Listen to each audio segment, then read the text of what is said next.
அஸ்ஸலாமு அலைக்கும். ஆயிஷா ரலியல்லாஹு அன்ஹா அவர்கள் கூறியதாவது: இப்பெண் இறந்ததற்காக இவர்கள் அழுது கொண்டிருக்கிறார்கள், அவளோ சவக்குழியில் வேதனை செய்யப்படுகிறாள் என்று யூத பெண்ணொருத்தி இறந்ததற்காக அவளுடைய குடும்பத்தார் அழுது கொண்டிருப்பதை பார்த்தபோதுதான் அல்லாஹ்வின் தூதர் ஸல்லல்லாஹு அலைஹி வஸல்லம் அவர்கள் கூறினார்கள், இறை நம்பிக்கையாளர்கள் தொடர்பாக இவ்வாறு கூறவில்லை.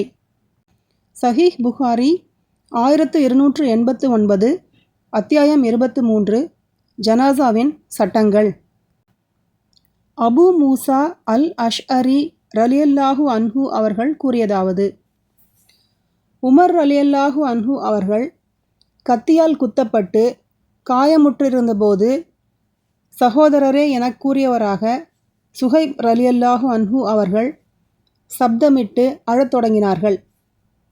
அப்போது உமர் ரலியல்லாஹு அன்ஹு அவர்கள், உயிரோடு இருப்பவர்கள் அழுவதன் காரணமாக இறந்தவர் வேதனை செய்யப்படுகிறார் என நபி ஸல்லல்லாஹு அலைஹி வஸல்லம் அவர்கள் கூறியதை நீர் அறியவில்லையா என கேட்டார்கள்.